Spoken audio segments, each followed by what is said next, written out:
Hi there. Welcome to my Helldivers 2 Stratagem tier list. This tier list is primarily focused on higher level bot gameplay, particularly at difficulties 7, 8, and 9, though of course this is applicable at 5 and 6 and really any difficulty. It's just a matter of efficiency. At lower difficulties, just about anything is effective, but when we consider higher level difficulties, we have to be mindful of what strategies we use in order to effectively deal with the enemy in front of us. Now, generally speaking, when I consider these stratagems, I'm typically measuring them along 3 different metrics. First is versatility. In how many situations can I use this particular thing to kill or destroy my enemies? Secondly is efficiency of what it can kill. How much can it kill, or how fast can it kill? Finally is resource requirement. In other words, how many resources this would require to use, whether that be if it takes up a backpack slot, how quickly you can reload it, and how many spare shots you might have. Starting at the bottom of the list, we have the F tier. Now, generally speaking, all of these stratagems are particularly bad. They're not very effective, they're not very efficient, they're not very versatile, or they might just straight up just be useless. Starting us off are both of the smoke strikes, both Eagle and Orbital. They're not efficient. There's very minimal situations in which this might be helpful, and typically even if it would be helpful, it would just be more efficient to just destroy your enemy. This is overall just a waste of a slot. Up next, we have the light machine gun, the Stalwart. While it does boast a massive ammo capacity, it has very minimal armor penetration and is incapable of penetrating medium armor, which makes us effectively useless at higher level difficulties. Next up is the machine gun sentry. The machine gun sentry is a 2-minute cooldown sentry that has the ability to fire a terrible gun that only has light armor penetration for a short amount of time. It doesn't even fire that fast. It sucks. Just bring the Gatling sentry if you need something. Following up is the airburst launcher. This is effectively just a crappier cluster bomb. It takes up a backpack slot, takes up your support weapon slot. The reload time is atrocious, and it doesn't even really do anything. You're better off just taking something else. This is a complete waste of your time.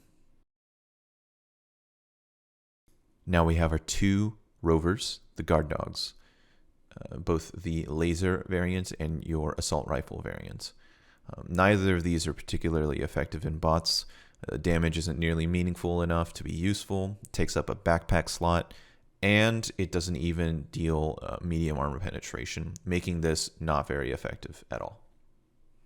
Now we have the unloved tower, the Tesla tower.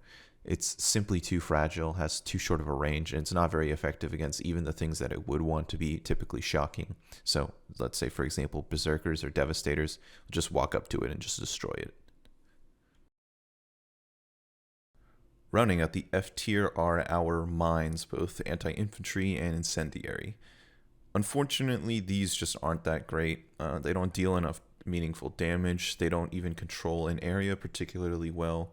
And even incendiaries, for example, don't really do too much at higher levels. They kind of just suck all around. You're better off just bringing something else. Moving on to D tier. Now, while these aren't particularly good, they might fulfill specific roles or might just be kind of fun. Starting us off is the 120mm barrage. It does deal pretty decent damage. However, the barrage's explosive radius isn't large enough to be meaningful as a means of taking out large groups or really hitting anything in reality.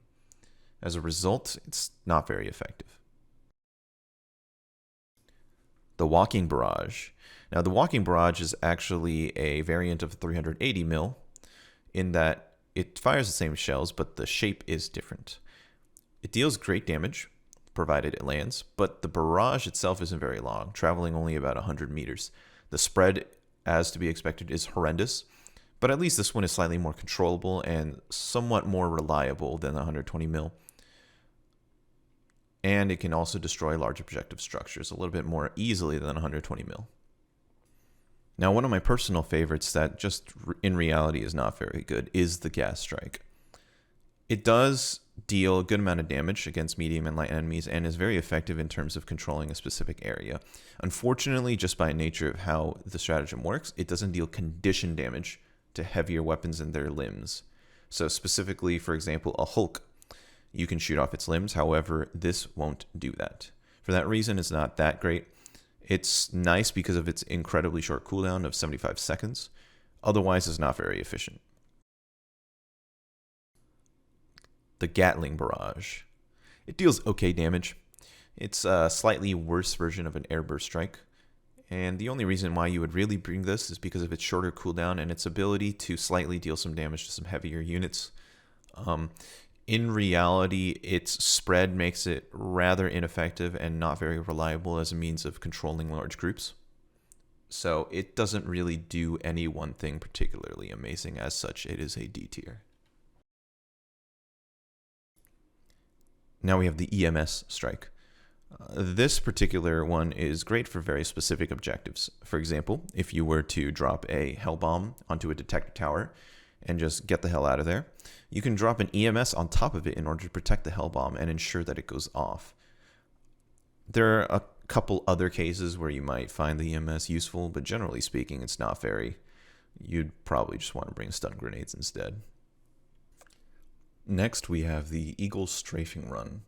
It's pretty decent in that it can shred medium and light enemies fairly quickly, and it also has the benefit of dealing a moderate amount of heavy damage. Unfortunately, the area of effect is not very great, and the spread isn't too amazing either. Keep in mind that this shape of this eagle attack is different than your typical eagle in that it travels in a straight line in front of you in the direction that you were originally aiming and originally have thrown your little stratagem ball. The Eagle Incendiary Strike. It's typically used as a means of crowd control, and the fire damage is pretty good against medium and light enemies, but unfortunately heavier enemies simply do not care. They'll just walk right over it and essentially just get off scot-free. Because of that, it's not very good. It stays in the D tier. The Flamethrower. Similar to above, the Flamethrower is pretty good against medium and light, but it also has a crippling weakness in its very, very short range, and of course the potential to slightly set yourself on fire and cook yourself. Ain't that good? D tier. The Grenade Launcher. While the Grenade Launcher actually is moderately useful in terms of scatter and crowd control and dealing a large amount of area damage, it essentially does nothing to heavier targets. It is great at controlling Devastators, whether that be just by staggering them or just stunning them momentarily. It just doesn't do enough overall to justify bringing it over something else.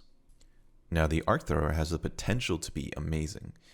It has significant armor penetration, good damage, and good crowd control. But that does require it to work as intended, and unfortunately it's not the most consistent of weapons just by nature of what it does, and it also does terribly against durable body parts, which essentially all heavily armored enemies have. For that reason, D tier, ain't that great. The Patriot Exosuit. It's cool as hell walking around in one of these. Unfortunately, the weapon options just aren't too useful. The rockets are good. The Gatling gun is alright, but it comes with a critical flaw. You're a big ass slow target and there's about 35 rockets heading straight for your ass. Similarly, the Emancipator is pretty good too. In fact, the weapons are significantly better. The autocannons, the quad autocannons, very, very useful in a lot of situations. Unfortunately, if a factory strider turns to you, you are probably about to die.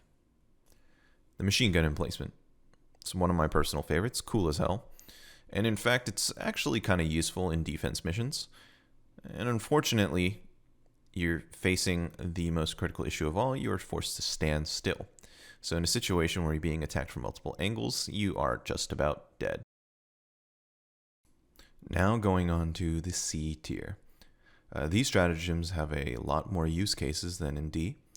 These are pretty good, just not the best. Starting with the Airburst Strike.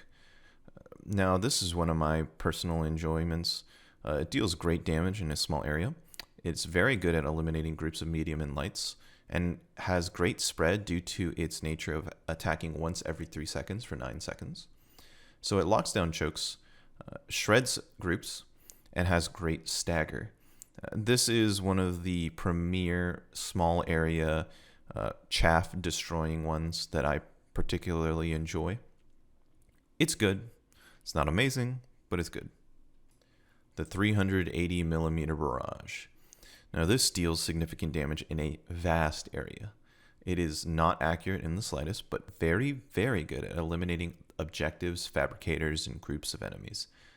Just by nature of its area of effect and the blast radius of each round, it already makes it significantly better than the 120mm, and the fact that it remains concentrated within one area as opposed to completely abandoning it, like the walking barrage, makes it a lot better than those, since enemies, won't just ignore you.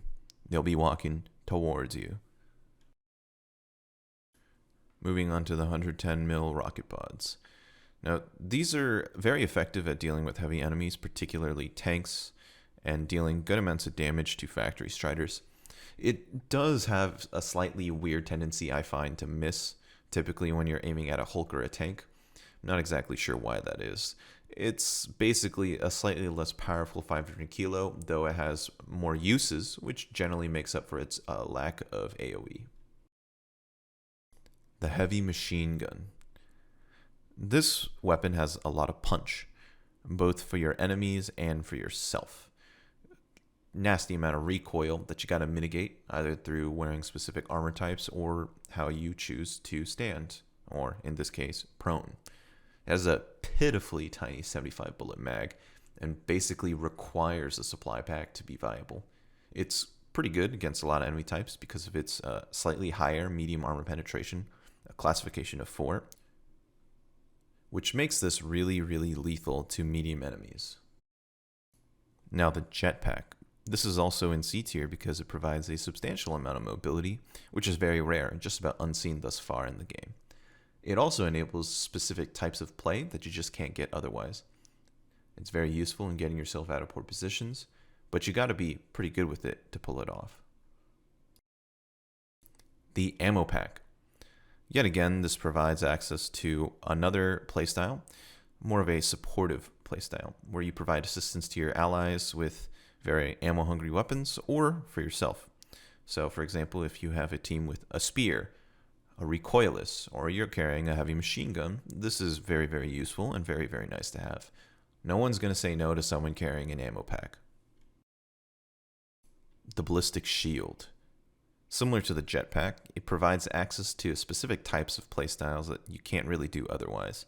For example, the well-known shield submachine gun combo alongside a explosive weapon tertiary. It's pretty good.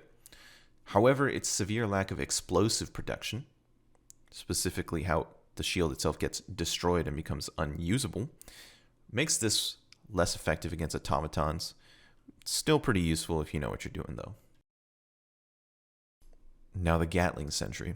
This is just a better version of the machine gun sentry. It does have medium armor penetration, which allows it to chew through some of the medium foes at a high rate of fire, which means that it could effectively destroy large groups very rapidly, though of course its lack of heavier damage leaves some to be desired at higher difficulties.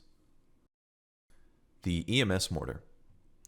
It's very good in very specific missions, for example the defense mission, or constant area denial or control, maybe civilian defense for example. This is very nice, but because it just doesn't deal any damage and you have stun grenades, it's pretty limited in its use cases. The Shield Generator Relay.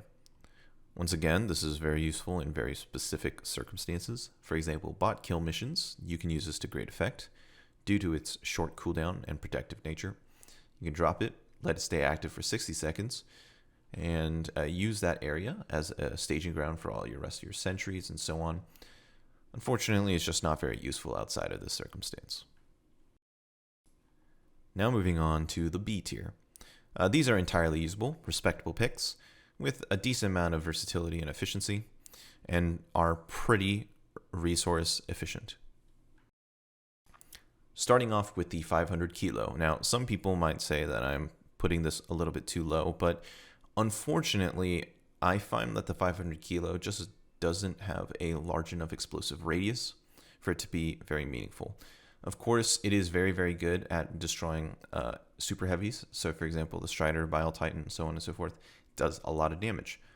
But the problem becomes it doesn't really hit that large of an area, which means that if I can deal a similar amount of damage but have a significantly larger radius, then I would pick that almost every time.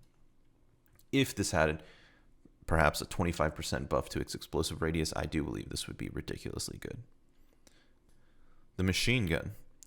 Now, some might be surprised to find this humble, simple weapon here. The reason is simply because it has the happy middle ground between your two other machine guns. It has medium penetration, has a very large ammo capacity. If you accompany this with an ammo pack and some means of dealing with heavy foes, this weapon can easily fulfill the role of chaff clearing. Very, very good weapon, B tier. The spear. Now, this weapon is held back by its pitiful amount of spare ammunition, having only 3 spare shots with 1 in the chamber. It has the distinct advantage of being able to one-shot any fabricator from a very, very far distance, approximately 300 meters, as well as destroying hulks and tanks in one shot, provided the correct area is struck. Also very good at destroying gunships, though perhaps a bit overkill for them. A substantial amount of damage, the highest possible armor penetration within a weapon. Very, very good weapon. The recoilless rifle, in other words, your bazooka.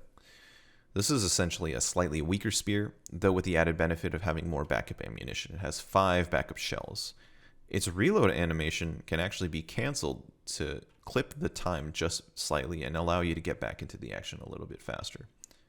Because destruction of heavy enemies is so important at the later difficulties, this fulfills that role very, very well, along with the spear. However, it does have a backpack, which I find personally to be a bit of a shame. The mortar sentry. Now, the mortar is very useful in providing supporting fire when defending or attacking, due to being able to fire indirectly, which protects it from incoming fire.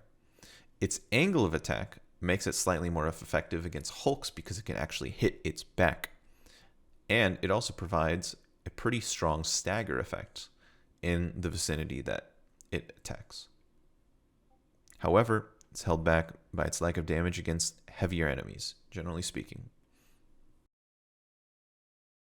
Moving on to the A tier. Now, these are very, very strong weapons with slight weak points here and there. So, starting us off, we have the rail cannon. Now, this is the best at dealing substantial damage to a singular target. Destroys everything but Striders in one shot, and even a Strider is left critically damaged. It's held back by the fact that it can technically only hit one target, but that one target it hits is not long for the world. The Orbital Precision Strike. Now, this fires a singular 380mm shell at a rapid pace, 2 seconds or 1 second depending on your upgrades, upon the target.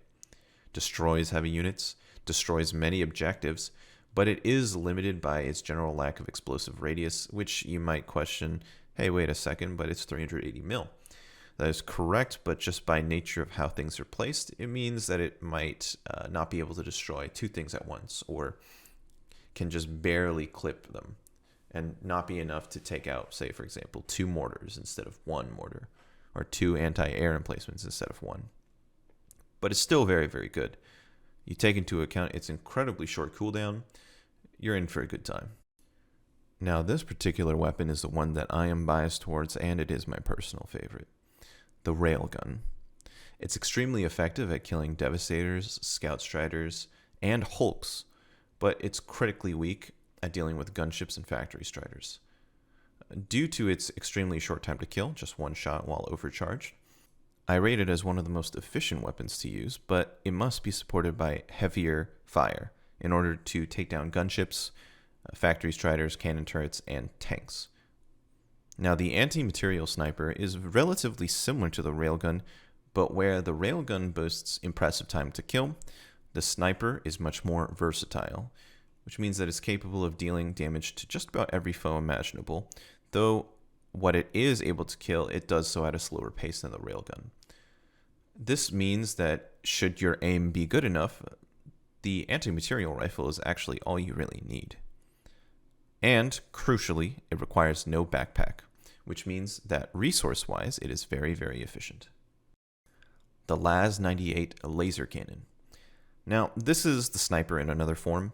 The trade-off here is a heatsink, providing technical infinite ammo as opposed to slightly higher firepower. It's effective against any and all enemy types, capable of taking out just about everything. However, its main weakness, as stated previously, is that it is relatively low damage, meaning that you have to use a large amount of time in order to kill any given target. Another great thing about the laser cannon is that it is hit scan, which means that there is no travel time between the weapon and its target, meaning that this weapon is very, very good at dealing with gunships.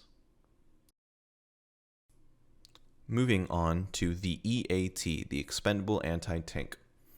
This is an expendable 2 rockets that you get per usage that you can use to target heavier enemies. It has a very short cooldown of 70 seconds, which allows it to be constantly used, and with careful planning, this means you will essentially always have some on hand.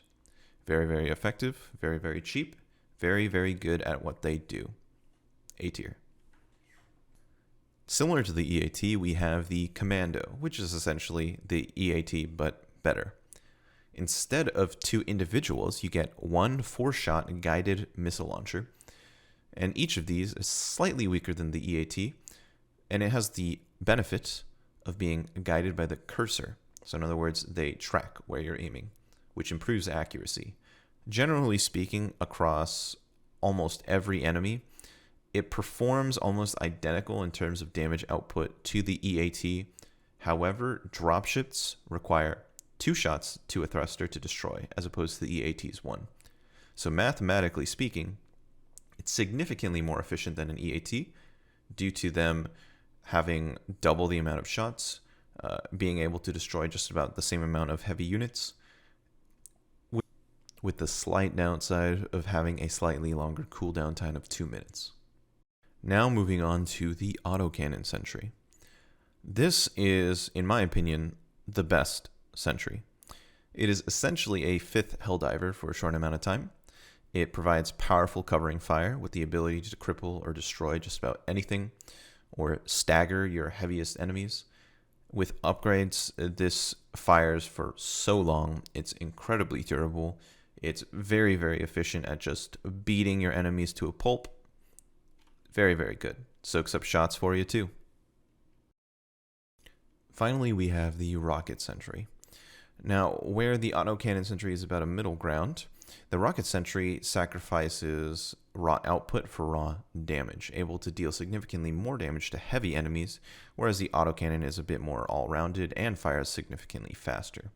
This is one of the best supporting cooldowns. Also has the upside of potentially destroying bot drops very, very fast.